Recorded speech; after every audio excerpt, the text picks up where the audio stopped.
We need to wake up.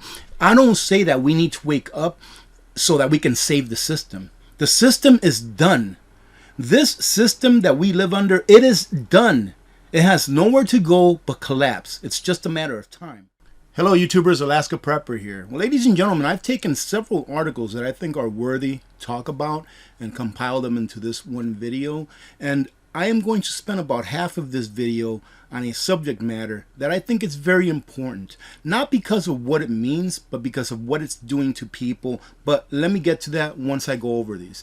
Something just snapped. Consumers panic search pawn shops near me.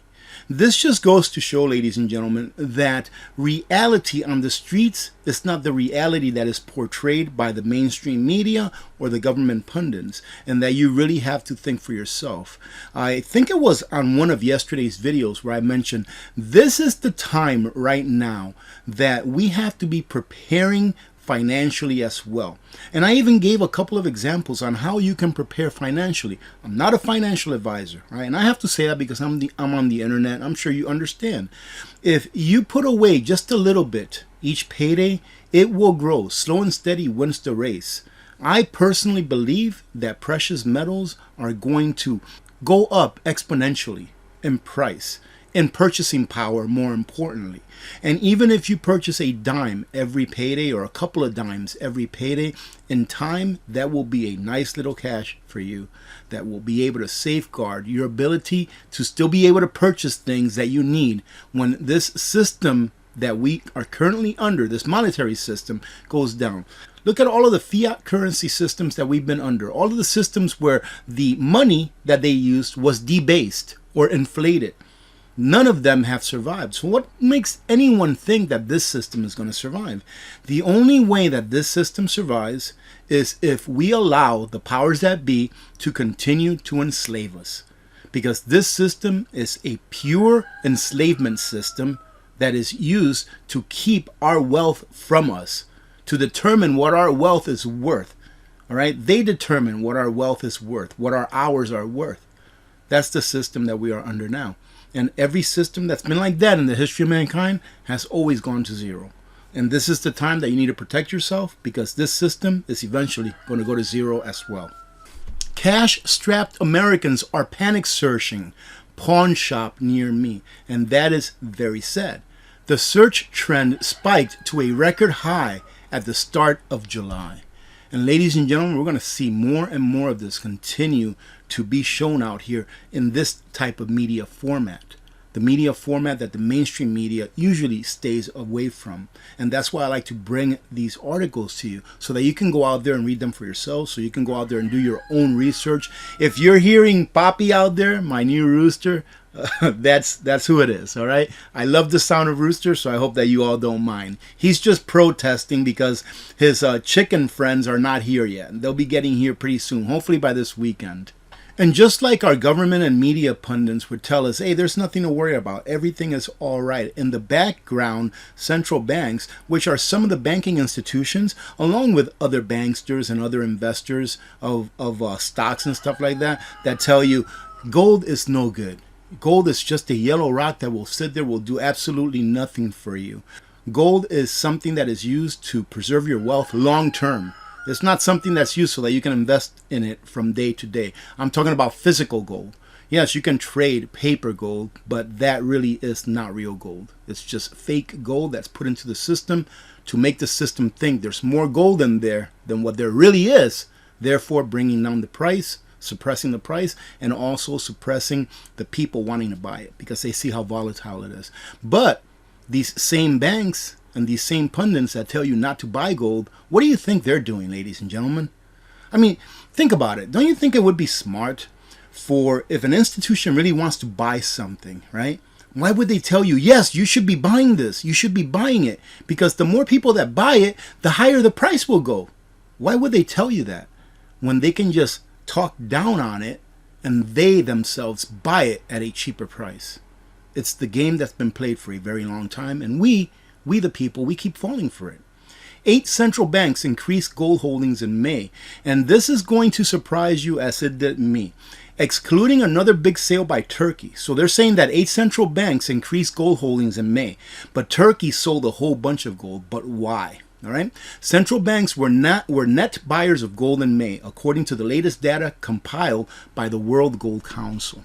And here they say 8 central banks added gold to their reserves in May with a net purchase totaling 50 tons. Poland was the biggest buyer in May, adding 19 tons of gold to its reserves. Now you have to take into consideration, ladies and gentlemen, that there's only about roughly 1 billion ounces of gold mined every year. So it's not that much gold that is mined every year. Silver is even worse. I believe that last year there was about 850 or so million ounces of silver mined, but there was about 1.2, 1.3 billion ounces of silver used. So we had about 400 to 500 million ounce of silver deficit last year. That is why I am such, personally, a proponent of silver bullion, or silver really in any kind, shape, or form. And just to keep you up on the crazies, state of emergency declared in Netherlands as rulers attempt to stop farmers from protesting.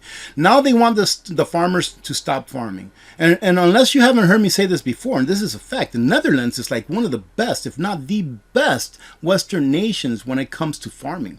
These guys are like superheroes. They got this down packed. They're like the best in the world. They produce the most food per capita than pretty much any other nation. And during a time when the World Food Program itself states to the world, we are going to have a huge food shortage crisis and millions upon millions of people will end up starving to death. In a time when that's happening around the world, then they're going ahead and telling the superstar farmers, hey, you can't farm because of nitrogen. Because of nitrogen, ladies and gentlemen. You see, the thing is, it's the information that is being put out there. The people that are doing their own research. The people that are taking the time to say, hey, what's this CO2 stuff really about? CO2 only makes up 0.04% of the gases in the atmosphere. How in the world is it that CO2 is really hurting us? How is it that me driving an SUV is really hurting the environment? People are waking up to the fact, so now they have to find a new boogeyman. What is that? Well, ladies and gentlemen, nitrogen makes up about 75 to 80% of the atmosphere. So let's pick on nitrogen now. The thing that allows us to feed the world, or one of the things that allows us to feed the world, let's pick on that now because people are getting smart. That CO2 is not killing in the earth. We need CO2. Right now, the ppm of CO2 in our atmosphere is roughly 420 ppms, parts per million. Do you know that life-sustaining CO2 needed on Earth is about 180 or 150 ppm?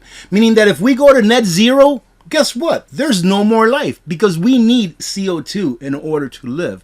But now they're telling you, hey, don't worry about the CO2 all that much. We've got that under control. Right? Because we're going to end up blocking the sun anyways, like they've said in the past. Let's go ahead and worry about the nitrogen because, man, we use nitrogen to feed people. And there's 75% nitrogen in the air. We can't put any more in the air. But one way or another, there will be a large group of people that believe this, ladies and gentlemen. And in my opinion, we are at the end of a cycle. We are at the end of a turning where crisis is going to continue to happen until we switch over to the new paradigm where I believe and I hope that good will prevail over evil.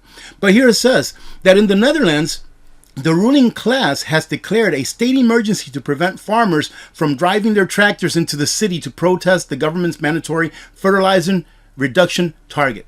So now they can't even protest, ladies and gentlemen.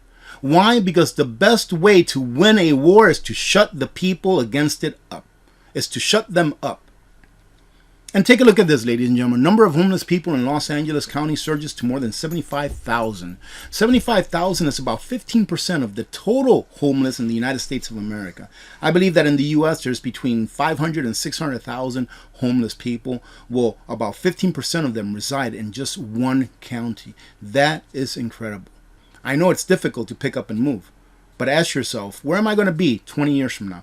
If you live in a place like this, ask yourself, where am I going to be 10 years from now, 15 years from now, 20 years from now, if this continues to happen? And then maybe that will motivate you to at least start planning to get out of there when things get really bad. But from what it looks like, things are already pretty bad. Ladies and gentlemen, hold on to your trousers. Hold on to your trousers because the earth has hit an unofficial record high temperature this week, and it stayed there. Ladies and gentlemen, don't walk out of your homes. If you do, put on some SPF 2000 so that you can make sure that you make it to your car. This is nothing but bull butter. All right, look at this. Look at this here. The hottest day globally. And then it says, tubers float the cool Comal River in New Braunfels, Texas, Thursday, June 29th, whatever. The hottest day globally. Remember, I've told you in the past, they only tell you what they want you to hear. They only tell you what they want you to know. I forget the name of this news broadcaster. I think her name was Brzezinski or something like that. It's a female. Her and her husband are in some kind of a news broadcast. But years ago, there's a clip of her out there on the internet that says, we are supposed to tell the people what we want them to think. It's not the job of an independent reporter to tell people what to think or to give people the facts. It's our job to tell them what to think. Well, ladies and gentlemen, that's what this is. All of this climate change stuff is just a group of people that want to control you, that are telling you what to think instead of thinking for yourselves. Okay? Instead of thinking for yourselves, ladies and gentlemen, try it. It actually works. And when a large group of people, when they start thinking for themselves and they start seeing what reality is, then things can change. But as long as we continue to believe their lies, things are not going to change. They're only going to get for the worse. For us, the minority, and the 1% or the 0.1% will get all of the fruits of our labor. And here we can see that we have a new month and another movement. Corporate media refocuses on energy on climate doom. And like I said, it's the mainstream media. They are the talking pieces of those people that want to own your labor, ladies and gentlemen. That is what it comes down to. All of this stuff comes down to one thing. If a group of people own your labor by dictating how much your labor is worth, by dictating how much a dollar is worth through interest rates or quantitative easing or stimulus or whatever it is that they want to call it, right? Then they want to make sure that they can keep you in line. I read an article here. I think it was yesterday morning that I read this article, and I didn't talk about it, but if I remember correctly, it said something about that a people will stay slaves as long as they think they're free. So I think it was something like that. A people will stay a slave as long as they think that they are free. Right? And that is the job of the mainstream media. That is the job of the government pundits that you see on TV all the time, is to make you believe that you're free, but then again imposing over 300,000 laws, regulations, all right, by non-elected government, bureaucracies, right? So as long as they can make you think you're free, and then say, hey, you still have to follow these 300,000 rules that we set for you, then they are very happy because you've fallen for the fact that you are still a slave to the system and that you are not free. Ladies and gentlemen, that's what these guys do. Look at this. They put a nice, pretty girl out here, really pretty girl. Hey, check this out. The hottest day since records began. She wouldn't be lying. Why would she be lying? And to her, she probably isn't lying, ladies and gentlemen. She probably isn't lying as far as she is concerned because she didn't do her own research. And check this out. Monday was the hottest day ever globally, and heat records will keep being broken as long as emissions continue to increase, so it's your fault. Remember that all of this global warming stuff is your fault. When I get into my SUV to take the dogs to their groomers and that groomer plugs in those hair clippers into an electrical outlet and draws electricity from a plant that's using coal to produce that electricity, it's my fault and it's her fault for doing this. But it's not the fault of all of these pundits, all of these talking heads that ride their private jets all over the world, spewing out emissions to the amount that whole households will not spew in an entire year. It's not their fault, ladies and gentlemen, but you better be ashamed of yourself for going out there and buying that SUV, or you better be ashamed of yourself for staying warm this winter. Wake the hell up, America. We need to wake up. I don't say that we need to wake up so that we can save the system. The system is done. This system that we live under, it is done. It has nowhere to go but collapse. It's just a matter of time. I'm saying wake up so that you can get prepared to endure the pain that these people will impose on humanity and to make it to the other side. That's why I'm saying wake up. Because if you're not awake, you're going to listen to this, think I'm crazy, go to your normal bias, everyday life, and not even have an extra pound of rice in your pantry for when things get bad. Well, I'm here to tell you, things will get bad eventually. And you will more than likely live through it unless you're like 98 years old. More than likely you will live through this time that we're going to go through that will be a very big challenge on humanity. And every time that I take a look at a chart of temperatures in the earth and stuff like that, they always stop at about the year 1890 or 1870, something like that. Because that is when we came out of a grand solar minimum and temperatures started rising.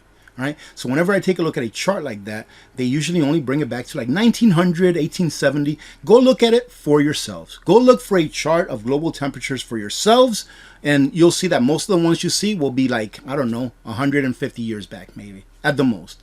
But take a look at this chart, ladies and gentlemen, because our Earth is about 4.5 billion years old. So why do we only look at the last 150 years when it comes to temperatures on Earth? Did you ever wonder that? Well, take a look at this. Let's go all the way back to 500 million years ago. Well, AP, that's ridiculous. 500 million years ago. There wasn't even any people on Earth 500 million years ago. That's exactly why we're going back that far. Because take a look at the temperatures. 500 million years ago. Look at that. Above 90 degrees. That's the average temperature. Okay? And then guess what? About 50 million years after that height in temperature, we went all the way down to like less than 60 degrees. We went into some kind of like a little mini ice age, I guess you can say. And look at this. The world at 70 degrees or above doesn't have any polar ice caps, right? At least in this time frame. Look at all the way through here. No polar ice caps, right? For the whole time, 70 above. And we went down from no polar ice caps all the way down to polar ice caps. And guess what happened next, ladies and gentlemen? I'm being sarcastic. I already know you know because you're looking at the chart. But the temperature went up again. It went up really high again. Well, where were the people? Where were the SUVs? Were dinosaurs rolling around in SUVs back then? Were there aliens or something that maybe were occupying the earth that we don't know about? That were spewing out a whole bunch of CO2? The fact is that we need CO2. The fact is that without CO2 and the concentration that there was, there would be no dinosaurs because they needed the food, and CO2 is plant food, ladies and gentlemen. So you just take a look at this chart. I will leave the link to this chart, okay? And you can take a look at it, and you can read it. It's a pretty good read as well, all right? But I didn't pull this up to read it. But look at this. 350 million years ago, we were really cold. But then look at this. 250 million years ago, we got really hot again. Ladies and gentlemen, nature is a cycle, and this chart right here proves it. It is a cycle that goes up and down. And look at where we're at now. So I've mentioned in the past that we, as a world, ladies and gentlemen, geologically speaking, geologically I mean in the grand scheme of things, all right, we're about this big, or even less than this big, in the grand scheme of things when you compare our Earth to other planets and other galaxies and stuff like that. But when time is concerned, in the grand scheme of things, right now the Earth is going under an ice age. We are in a very small respite of time, a few thousand years of time, in the middle of an ice age where we are getting a little bit of warmth, enough warmth where we can prosper. It's all a cycle. Well, why am I telling you this then? Because if you understand that this is all a cycle, you'll understand that there's nothing that you can do about it happening again, right? SUVs haven't done anything. Look, we're still in a cold part of this cycle. SUVs haven't done this. Where were they to do this? Where were they to go from here to here? Where were the SUVs 200 million years ago? I'm going to stop beating that dead horse, because if you don't understand by now, you're not going to understand.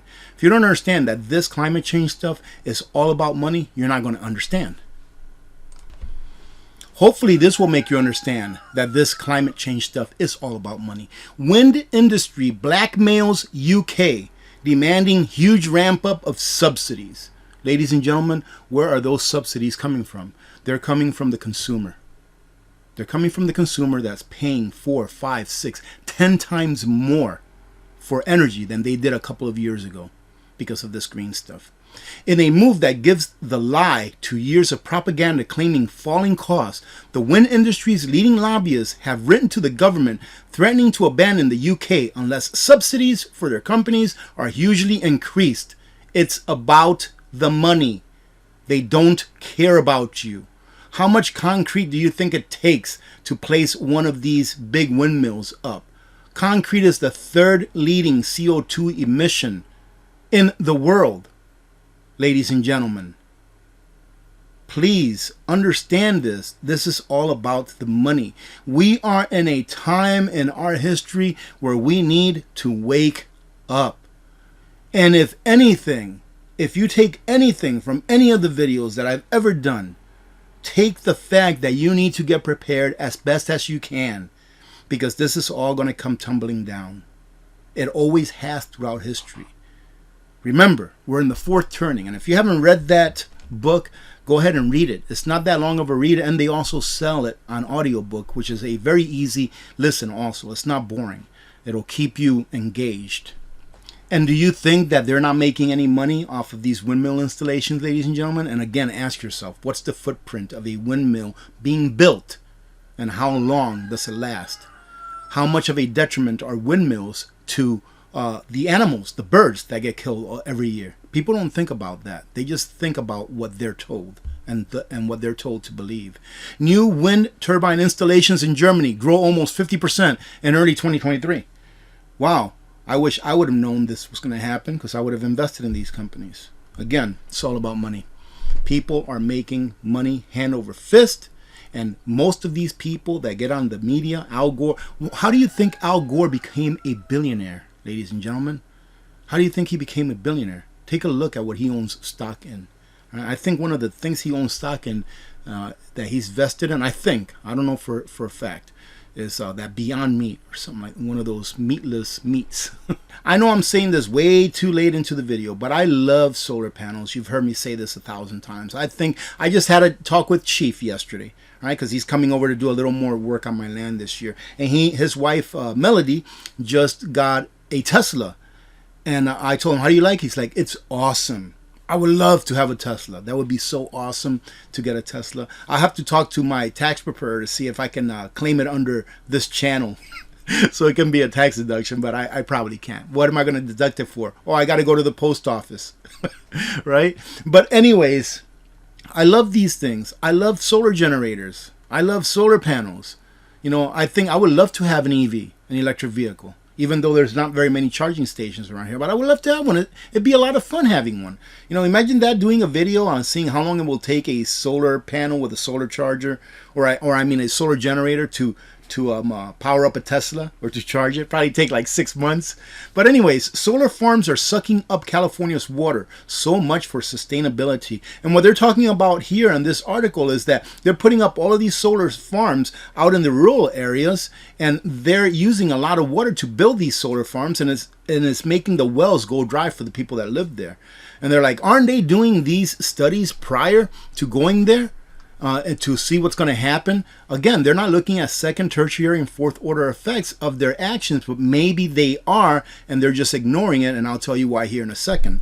The federal agency knew the construction of the solar projects could impact local wells and may even be overdrafting the aquifer beneath them. According to the BLM staff, the Bureau of Land Management staff, studies on the basin and public documents from the agency's environmental assessments of the project. So they knew more than likely that this was going to happen and that people's wells were going to go dry. Well, if you don't have water, can you really live there? Yeah, you could in a way if you can have water delivered to you, but more than likely not. And what are big governments all around the states, the United States, trying to do now? They're trying to get people into their what? Into their congested cities, and then leave the land out there open. I know this is probably reaching a little bit, but they are doing this. They want everyone to move into their little 400 square foot home, right? And leave the open vast out there for others to enjoy, just not them. Is it really worth depleting California communities of scarce water resources just to install clean solar energy project? Well, I guess that's up to you, ladies and gentlemen. Is water more important than high-priced electricity instead of using fossil fuel for electricity? Something that we already have and something that we can use for the years to come until we come up with some kind of a system that actually works. Something that actually works. I am a proponent of nuclear energy, because there are nuclear energy types that are safe, that will not contaminate. but they're expensive. However, their return on investment actually evens out over time. Why? Because the energy is pretty much free once it's built. And I've shown this chart before, and this is just to show you all. I should have probably put this towards the beginning of the video because most of you are probably gone by now. But if you're still here, thank you very much, ladies and gentlemen. God bless every one of you. You are awesome for putting up with this boring guy for this long. All right. But take a look, ladies and gentlemen. How many years have they been talking to us about climate change, about that it's our fault, that we consume too much? How many years? Back since the 1990s? Well, this chart here goes all the way back to 2005. In 2005, the world consumption of crude oil was 83.65 million barrels per day. So 84 million barrels a day, the world consumption of crude oil back in 2005. And all of the money that has been milked from humanity for the last 25, 30 years, all of that money that's been milked from us because we have to reduce our carbon, because you have to pay high electricity prices, all of that money has resulted in the consumption of crude oil going up to 102 million barrels per day. So all of that money, all of that effort that's been taken from your pockets, from your lives, has resulted in an additional 18 or 19 million barrels of oil being used today. You would think that with all of this new green energy stuff, right, that has been subsidized by government, etc., etc., etc., with all this new green energy stuff that has been paid for by you, by we the people, you would think that our consumption of oil would be less. Well, it's not, ladies and gentlemen. It's more. And if anything should show you that this is a scam, this right here should show you that this is a scam. Because usually whenever you are doing something in the hopes that something progresses and it shows that it's not working, then you stop doing that. Well, they've been taxing the hell out of people for more than a decade now. Look at Canada. Poor Canada. Look at how much they get taxed. They have a carbon tax, ladies and gentlemen. And this is not working. And it's projected that next year, it's projected that we're going to use more oil than we did this year.